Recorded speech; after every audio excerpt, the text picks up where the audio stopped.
Welcome to your daily word. Now, today we continue our study of Nehemiah chapter 3, and I want to title this section Lessons from a Building Site.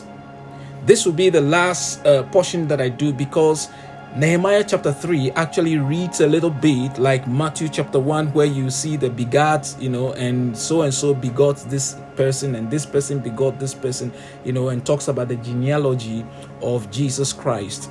Nehemiah chapter 3 is a record, a list of all the builders, their families, and the nobles who actually help in building the wall or repairing parts of the wall that was not so damaged. So we are just taking some two key lessons from this, and that's the whole reason why I'm only doing 2 episodes on chapter 3, so that we can move on to the other parts of Nehemiah. So lessons from a building site. Now, I said in the last episode that Nehemiah must have done a good job with the way he rallied the people to rise up and do the work. We saw that. In Nehemiah chapter 3, verse 6 to 10, the list continues. Moreover, Jehoiada the son of Paseah and Meshullam the son of Besadiah repaired the old gate. They laid its beams and hung its doors with its bolts and bars. And next to them, Melatiah the Gibeonite, Jadon. In fact, point of interest, this Melatiah guy is a Gibeonite. He wasn't even an Israelite. If you remember, the sons of Gibeon decided to keep some molded bread and torn clothes, and they put them on, went to the children of Israel while they were in the wilderness and deceived them that they had traveled from a very far country, that even the provisions they took had grown moldy and stuff like that. And Joshua made a covenant with them, so they became allies of the children of Israel. So as at this time, Israel was committed to them just as they were committed to Israel. So you see here that even foreigners, a Gibeonite, was part of the building of the wall, and that was all credit to Nehemiah. Let's continue. Jadon, the Meronothites, the men of Gibeon and Mizpah, repaired the residence of the governor of the region beyond the river.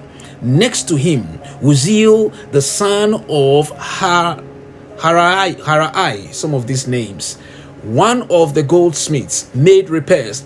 Also next to him, Hananiah, one of the perfumers, made repairs, and they fortified Jerusalem as far as the broad wall. And next to them, Rephaiah, the son of Hur, leader of half the district of Jerusalem, made repairs. Next to them, Jediah, the son of Harumaph, made repairs in front of his house. Interesting. And next to him, Hattush, the son of Hashabaniah, made repairs. Friends, this tells me that Nehemiah was an excellent planner. He prayerfully planned his work and worked his plan. All who heard about the plan were compelled to do their part. It is very clear when you see the number of people, and the caliber of people doing the work. It was all kinds of people from everywhere. So I want to take 3 things from this portion, because I mentioned in the previous episode, yesterday's episode, in fact, that I see 3 things here. That first of all, Nehemiah was a good planner. Nehemiah was a good communicator, and then Nehemiah was a great delegator. So we are going to talk about all these 3. Now, let's look at this very carefully. A good planner must also be a good communicator. It is said that communication is the lifeline of every relationship, and it is more true of leaders and their followers.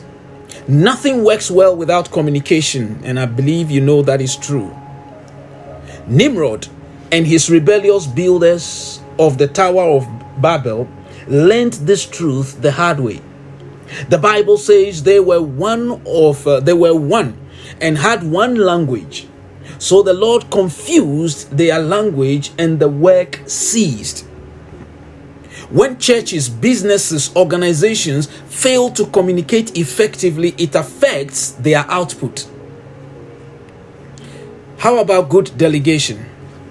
Well, I believe Nehemiah was a good delegator because all the people who had some leading abilities or leadership skills, he put them in charge, and the heads of the family were in charge of their family or their clan, and they all decided to build or repair certain aspects of the wall.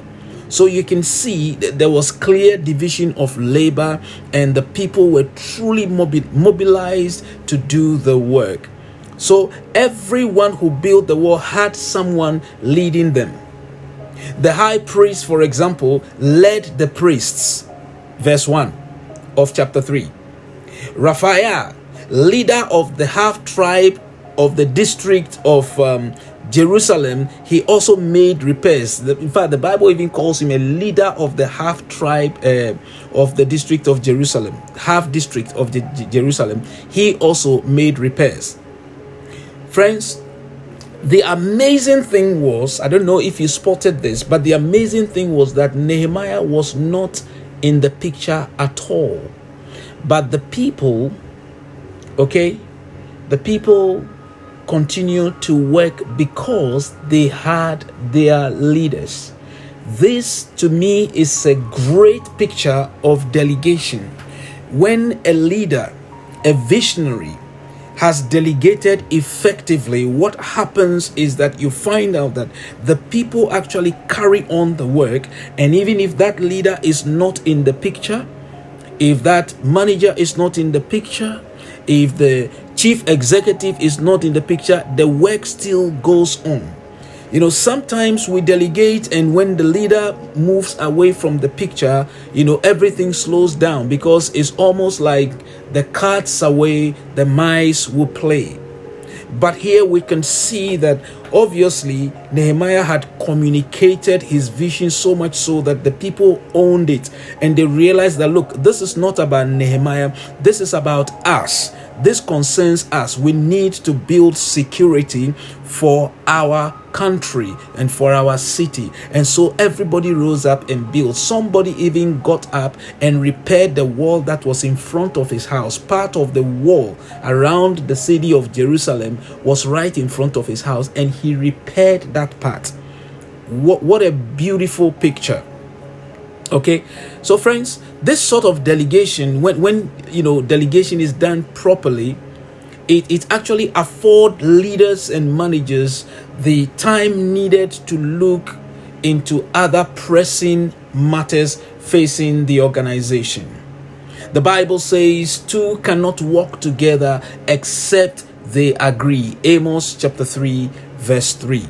So these are just two things, yesterday's episode and today's, that I want to convey to you as you listen to these things. That, look, whatever we do, whether we are leading a family, whether we lead an organization, whether we lead a church, we must learn to be great planners, good communicators, and good delegators. Even children, little children, as young as 3 and 4, when you delegate little simple tasks to them, they get excited that they are also doing something to contribute to the well-being of the family.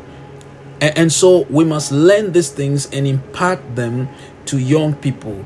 Let me quickly share this with you before I round up. For example, in our church, one of the things, Joy Christian Center, one of the things we have done and have been doing is we try to incorporate our youth and even young people, some as young as 10, 11, and 12. We incorporate them in worship.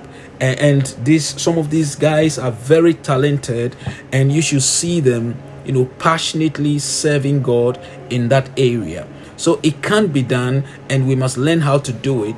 But of course, we have to learn to be good planners. We must be good communicators, and we must learn to delegate well. God bless you as you seal on these words, and see you tomorrow.